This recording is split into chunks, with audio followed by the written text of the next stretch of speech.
Naimbag Amaleng. Narito na ang PIA News Cordillera. Binigyang pugay ni Pangulong Ferdinand R. Marcos Jr. ang mga kawani ng gobyerno sa kanilang malaking kontribusyon sa pagganap ng kani-kanilang tungkulin at sa hindi matatawarang pagbibigay serbisyo publiko na may pagmamahal, integridad at natatanging ambag. Dalawa sa mga kinilala ay mula sa Cordillera dahil sa kanilang tunay at buong pusong paninilbihan sa komunidad. Si Debbie Gasingan para sa balita.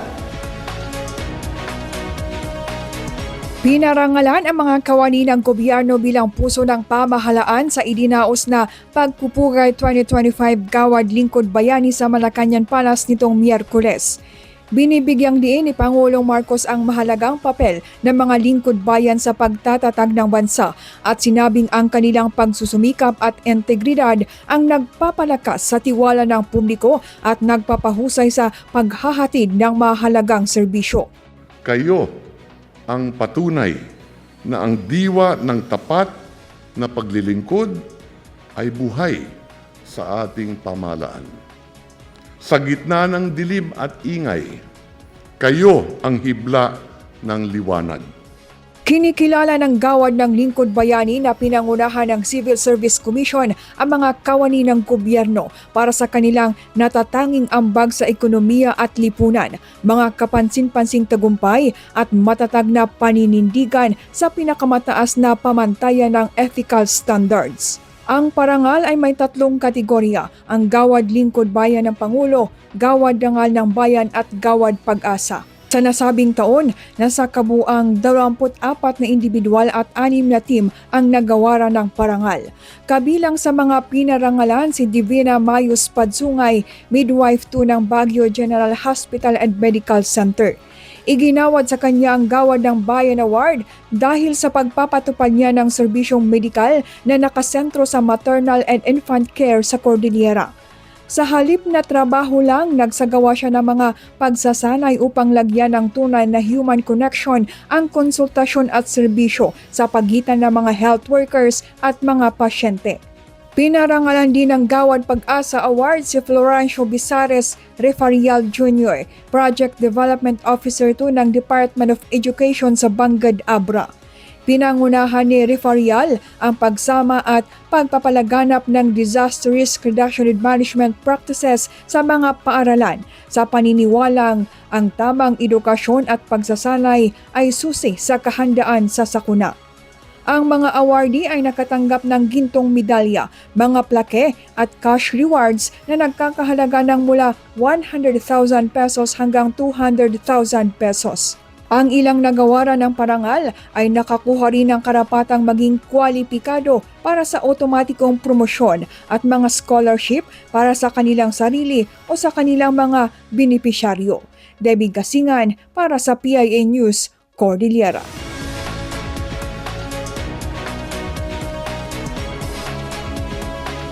Kinilala ng Philippine National Police ang Benguet Provincial Police Office at ang pamalahang lokal ng La Trinidad Benguet. Kasabay ng pagdiriwang ng PNP Day 2026 anniversary nitong Huwebes. Nagbabalik sa report si Debbie Gasingan. Nanawagan si Pangulong Ferdinand R. Marcos Jr. ng mas responsive, mapagkakatiwalaan at people-centered police force kasabay ng selebrasyon ng kauna-unahang Philippine National Police Day.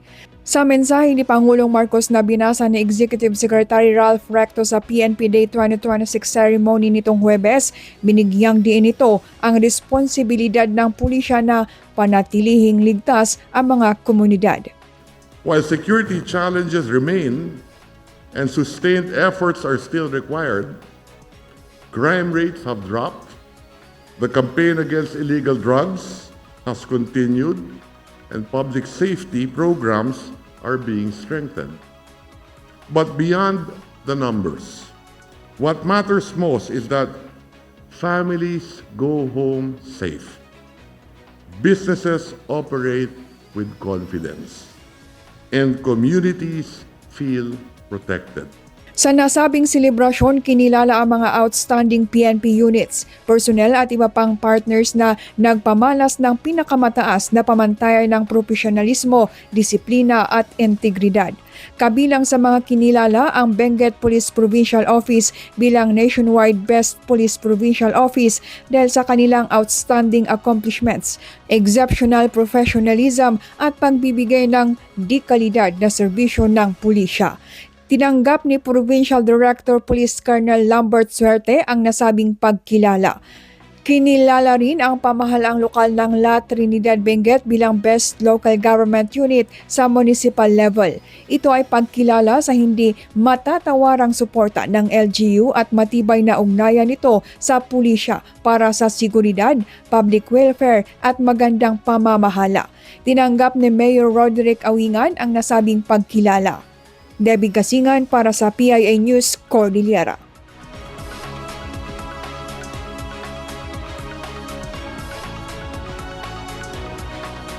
Patuloy na isinusulong ng pamahalaan ang mga programa para sa mga bata. Mga programa laban sa child labor isinailalim sa assessment. Karagdagang detalye mula kay Leonard Digil ng Department of Labor and Employment, Cordillera. Patuloy na pinalalakas ng pamahalaan ang mga programa at serbisyo upang isulong ang kapakanan ng mga bata. Nitong Enero 28 at 29 ay nagtipon-tipon sa Sagada Mountain Province ang mga membro ng Regional Council Against Child Labor para sa isang midterm assessment ng Philippine Program Against Child Labor. Ito ay para palakasin pa ang mga programa at serbisyo ng pamahalaan at stakeholders nito upang wakasan ang child labor. Since na-wrap natin yung plan in 2023, we have to know kung ano na yung progress natin, anong plan. And at the same time, we have to reflect kung ano ba yung mga strategies na nag-work for us, for the partners, and then kung ano ba yung kailangan i-improve natin. And for the members to sit together at para pag-usapan pa kung ano pa ang kailangan na gawin so that we'll be able to achieve the goal of the plan, and that is zero child labor free Philippines from 2028. Together, transformation becomes possible, not just for individual children, but for families, communities, and future generations. Naging matagumpay ang aktibidad sa ilalim ng Clear Car Project. It is a great opportunity for us LGU to see and to look at the issues and concerns about child labor in our respective provinces, specifically for Ifugao. And then with this activity, nakita namin yung important role of the LGUs in the different provinces na we need to work hand in hand because there's still yung pag-iisip natin na hindi natin inaamin na may child labor in our respective areas, but sa totoo lang meron at meron. Ito ay kapwa pinunduhan ng European Union at isinagawa ng World Vision Development Foundation, Incorporation at Lingap Pangkabataan Incorporated, kasama ang World Vision Canada at World Vision Ireland. Dinaluhan ng mga line agencies ng government organizations at local government units mula sa iba't ibang probinsya ng Cordillera ang nasabing aktibidad. Mula dito sa Sagada Mountain Province, Leonardo Dugil ng Dole Cordillera para sa Batang Malaya. Namahagi ang DSWD Cordillera ng ibang kagamitan sa pagluluto bilang bahagi ng implementasyon ng Supplementary Feeding Program. Kabuo ang 2,150 na kawali at 2,150 na kaldero ang naipamahagi ng ahensya na nagkakahalaga ng mahigit 5.37 million pesos. Ang mga kagamitang ito ay gagamitin ng mga Child Development Centers sa buong rehiyon sa paghahanda ng mga hot meals para sa mga estudyante sa loob ng 120 days. Layunin ng Supplementary Feeding Program ng DSWD na mapaganda ang kalusugan at nutrisyon ng mga batang nag-aaral sa mga Child Development Centers at Supervised Neighborhood Place. Bahagi ito ng kontribusyon ng ahensya sa Early Childhood Care and Development Program ng pamahalaan para malabanan ang malnutrisyon.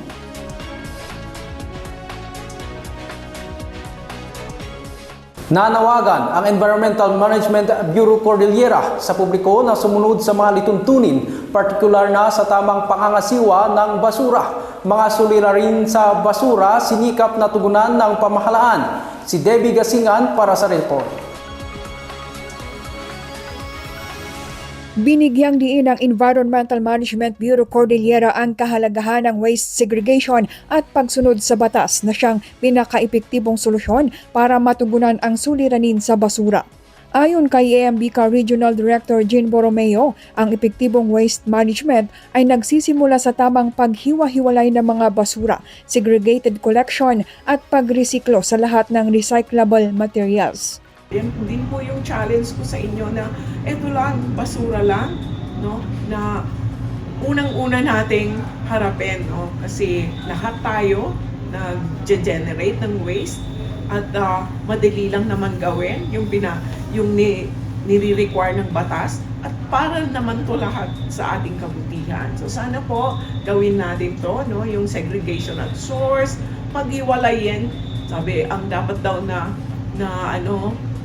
motto is hiwalay kung hiwalay. Hinihikayat din nila ang mga may malalawak pang bakuran na magkaroon ng composting pit para sa mga biodegradable waste. Batay sa datos ng EMBICAR as of January 27, 2026, ang daily waste generation sa rehiyon ay mahigit 719,000 kilograms per day kung saan ang lungsod ng Baguio ang may pinakamataas na ambag na umaabot sa mahigit 423,000 kilograms per day. Tingin ko kaya mataas yung nasa data nila na per capita generation is this is computed based on the volume generated per day, total volume generated per day divided by the population. But that is not the number of people who generated those waste kasi hindi na-account yung mga tourists. Sa kabila ng mga hamon sa basura, iginiit ni Borromeo na ang waste management ay responsibilidad ng bawat isa at ang pagsunod sa batas ay makatutulong sa nakararami. Deming Kasingan para sa PIA News, Cordillera.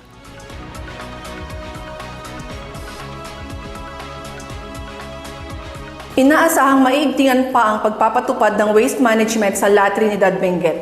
Deputized Bantay Basura Advocates, nanumpa. Karagdagang detalye hatid ni Denver Bastingo ng LGU La Trinidad.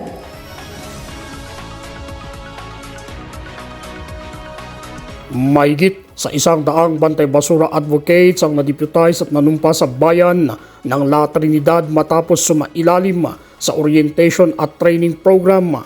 Dahil dito, may kapangyarihan na silang magpatupad ng mga ordinansa kaugnay sa waste segregation at source, anti-littering at iba pang environmental policies, katwang ang lokal na pamahalaan at ang La Trinidad Municipal Police Station. Tayo as Bantay Basura, umunakat na isurat gusto natin may sa ordinansa. Pagbaga na ijay, natatayo, katumulong, tapno, bantayan tayo man, ikiman makuna na may isang kondisyon na ordinansa tayo na segregation at source. Yung principal na trabaho tayo dito ay katapnuman ikan tayo kuma iti-informasyon na ito kakailan na dapat isegregate na yung basura da. Isegregate da, ijay balbalay da, bago da nga ipan ijay collection point. Otherwise, no handa ngayong segregate yay, mabalinda nga talagang matiliw in violation of our ordinances. Bukod sa pagbabantay sa mga garbage collection points, inaasahan ding magsagawa ng inspection ang mga ito sa mga business establishments upang paalalahanan na ang mga negosyante sa tamang pamamahala ng kanilang basura. Manamnamang na tumulong kayo ito, hindi pa nag-inspect kadag iti business establishment. So, di ko na yung ordinance. So, yung nga DJ nga establishment, kat nakukit ti kasta na nga agpati basura, may kang kayo iti karbungan nga mangdalaw. Kung mangibaga kanya na nga linis ang adi abusa. Matatandaang umabot sa 80 na miyembro ang unang batch ng Bantay Basura Advocates na na-deputize at nanumpa kay Governor Melchor Diclas, habang 81 naman ang kabilang sa ikalawang batch na na-deputize at nanumpa kay Mayor Roderick Awingan. Nagpasalamat ang alkalde sa mga Bantay Basura Advocates sa kanilang dedikasyon upang mapanatili na malinis ang munisipyo ng La Trinidad. Denver Bastingo, Limitless, La Trinidad. Inendorso ng Vista Provincial Coordinating Committee ang ilang proposal sa ilalim ng Value Chain Innovation for Sustainable Transformation in Agrarian Reform Communities Project para sa ilang bayan sa Benguet. 6 na sa project proposals na naglalayong mapaunlad pa ang produksyon ng kape at kakao sa Benguet ang naendorso nitong Huwebes. Ayon kay Benguet Provincial Agrarian Reform Program Officer Lailani Cortez, ang mga na-endorsong proyekto ay resulta ng 3 araw na Participatory Sustainable Investment Planning na linahukan ng mga agrarian reform beneficiaries at iba pang stakeholders. Kabilang dito ang pagtatatag ng coffee at cacao plantations, development ng nurseries at installation ng rainwater capture tanks. Ang mga projects na ito ay para sa Batch 1 ng Vista Projects sa lalawigan, partikular na ang mga agrarian reform communities sa Atok, Tublay at Kapangan. Ang mga proposal ay susuriin ng Regional Coordinating Committee bago ma-endorso sa DAR Central Management Office para sa approval. After several reviews, if it is in order, i-download ngayon sa IFAD Open System.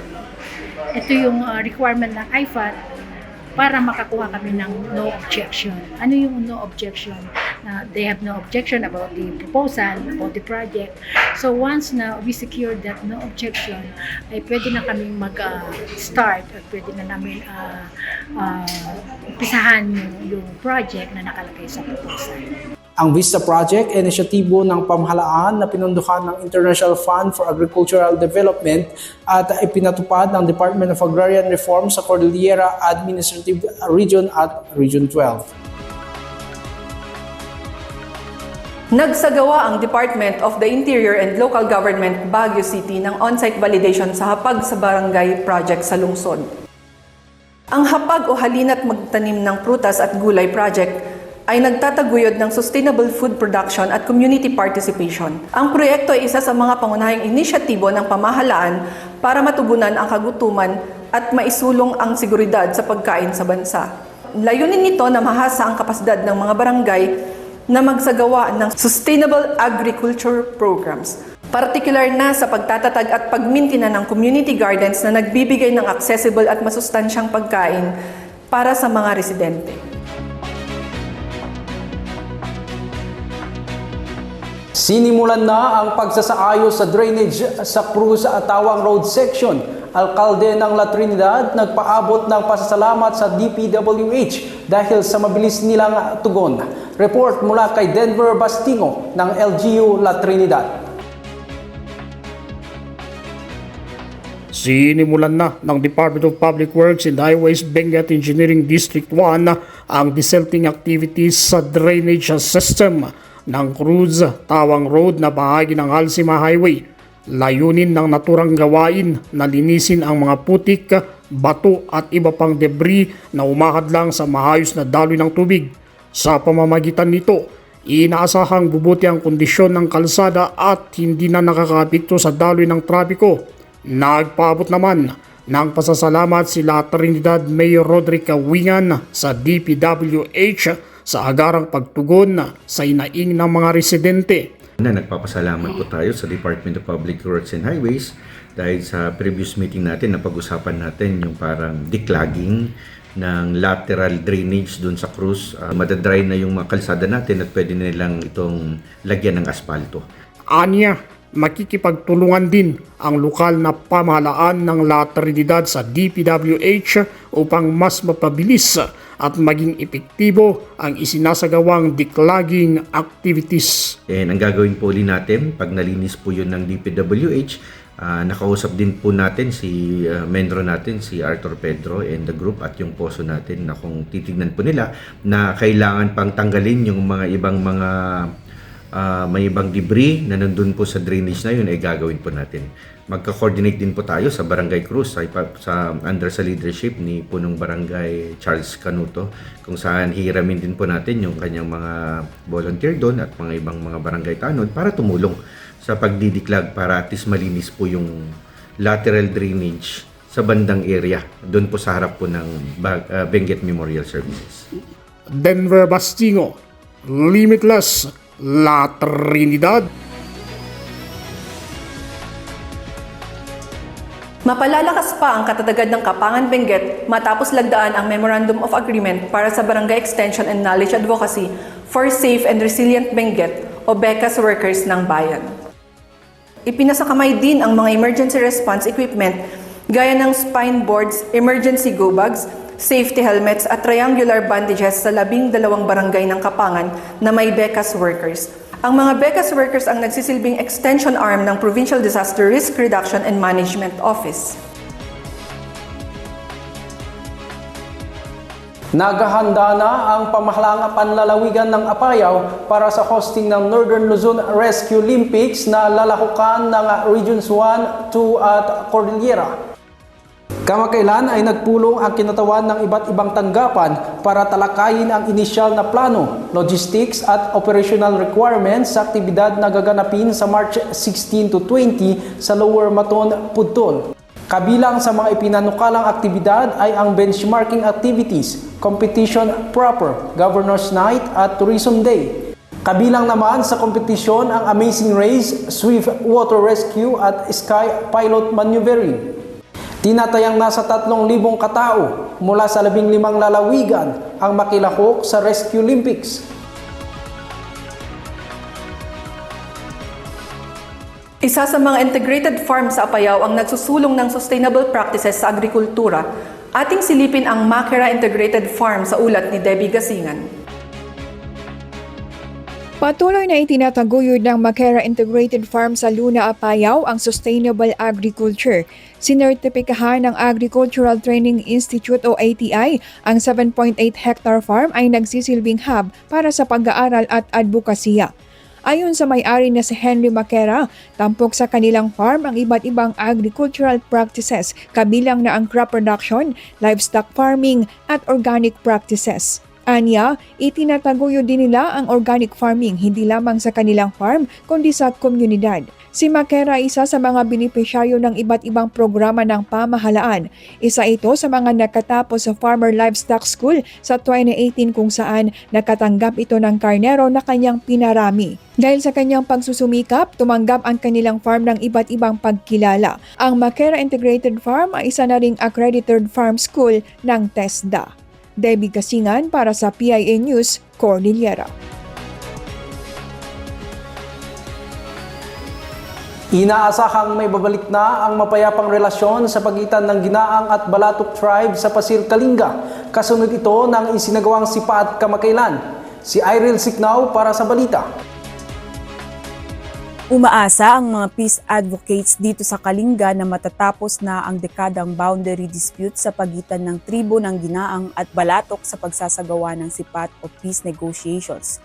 Sa tulong ng Matagoan Bodong Consultative Council o MBCC, ang sipat ay ginawa noong Lunes, January 26, 2026 sa pagitan ni former board member Arthur M. Abacan, sipat holder para sa Ginaang at Reverend Father Albert B. Mayaw, ang sipat holder para naman sa Balatok Tribe. Ang sipat ay ang paunang bahagi ng proseso ng Bodong o ang tradisyonal na peace pact system ng Kalinga na naghuhudyat ng pagsisimula ng negosasyon sa pagitan ng dalawang tribo upang malutas ang kanilang mga hindi pagkakaintindihan. Sinabi ni Miguel Balbin ng MBCC na layon ng sipat na bigyan ng permanenteng solusyon ang matagal ng away sa boundary ng dalawang tribo. We came to innovate a plan by first renewing the old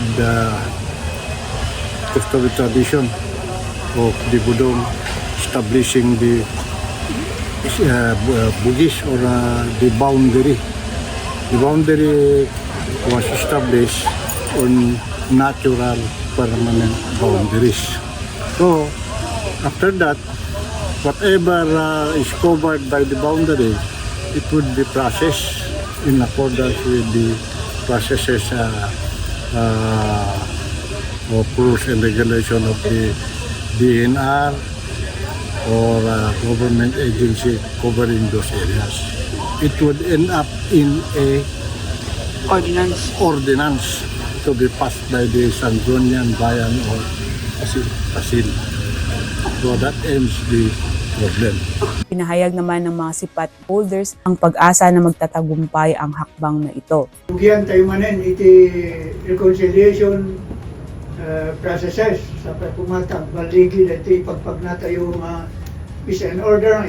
Baring nuda ito iti bangted iti permanent nga solution na ti problema ti duha nga hilig. Ang sipat ay sinagawa sa Kalinga Police Provincial Office, saksi ang kapulisan ng Kalinga sa pangunguna ni Police Colonel Gilbert Fatiig na pinahayag ang kanyang buong suporta sa tradisyonal na kaugalian na ito. We are 100% nga sumuporta iti kaugalian tayo, culture and tradition. At daas dita number 1 at dita. Ngamnuman at damat ti haan nga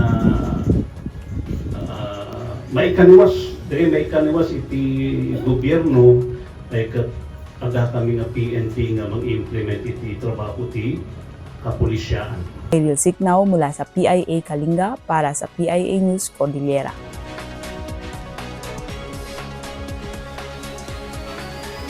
Patuloy na isinasabuhay ng mga partner beneficiaries ng DSWD Cordillera sa Ifugao ang mga katutubong pamamaraan sa pangingisda at pagsasaka bilang mahalagang bahagi ng kanilang kabuhayan at pangangalaga sa likas na yaman. Isinasabuhay din nila ang kanilang kultura sa pamamagitan ng sayaw, tradisyonal na kasuotan at pang-araw-araw na pamamahala ng kanilang pananim na nagbibigay buhay sa kanilang pamana. Nasa 1,250 partner beneficiaries sa iba't ibang munisipyo ng Ifugao ang sinusuportahan ng Project Lawa at Binhi sa pagpapaunlad ng kanilang fish ponds at communal gardens. Layunin ng proyekto na palakasin ang umiiral na tradisyon upang mapabuti ang food security, kita at katatagan ng mga komunidad sa lalawigan.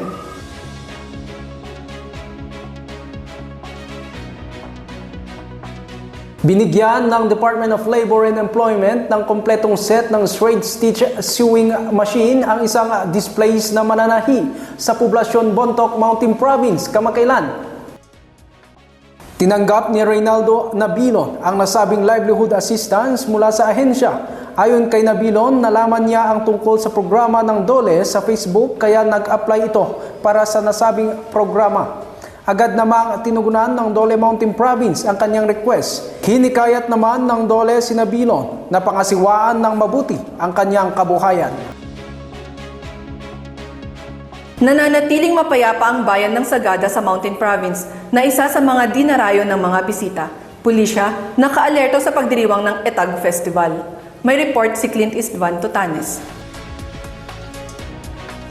Siniguro ng Sagada Municipal Police Station na handa ang kanilang hanay upang mapanatiling payapa ang selebrasyon ng ika-13 na Etag Festival. Ayon kay Police Captain Marlo Falolo, hepe ng Sagada Municipal Police Station, nakapagtalaga sila ng mga pulisya sa iba't ibang parte ng lugar para sa seguridad. Dagdag pa niya, nag-augment din ang mobile force company sa probinsya para sa selebrasyon. Dahil security plan tayo kat 2 weeks tayo dito na pinagplanuhan, especially on the traffic plan. Di kapulisan nyo kat may ensure ko nga adadami dita igid nga tumulong kinyayo in case na kailangan nyo titulong. And you can also contact our hotline numbers. Habang patuloy din ang pagdagsa ng mga turista sa lugar, nananawagan din si Falolo sa publiko at turista na makipagtulungan sa kanila upang mapanatili ang kapayapaan sa lugar. Dagtita kumamot visitors tayo, especially the foreign or local tourists, please cooperate with us. Kalkaro dito parkingan tayo. Agparte ko ijay designated parking spaces. Kartaro dito ito kayo nga naka bilit ket agpark kayo ijay ket ano san tayo nga park and walk ti aramiden tayo. Nagsimula ang Etag Festival ngayong araw, Enero 30 at magtatapos sa February 1. Mula rito sa Sagada Mountain Province, Clint Istvan Tutanes para sa PIA News Cordillera. Bubuksan sa February 2 hanggang 14 ang Kalinga Slow Food and Pop-Up Earth Market sa Kalinga Tourism Slow Food Garden. Bahagi ito ng pagdiriwang ng ika-7 Bodong Festival ng Lalawigan. Itatampok sa nasabing merkado ang mga maninamnam na mga pagkain na gawa ng Pasili Slow Food Community. Itinataguyod din nito ang tradisyonal na pamaraan ng pagluluto, mga lokal na sangkap at mga natatanging culinary heritage ng Kalinga. Bukod sa mga sariwang pagkain, maaari ring makabili rito ng organic at locally produced vegetables at produkto direkta mula sa komunidad. Makikibahagi rin sa selebrasyon ang mga slow food communities mula Negros, Pangasinan, Barlig at Manila sa February 13 hanggang 14.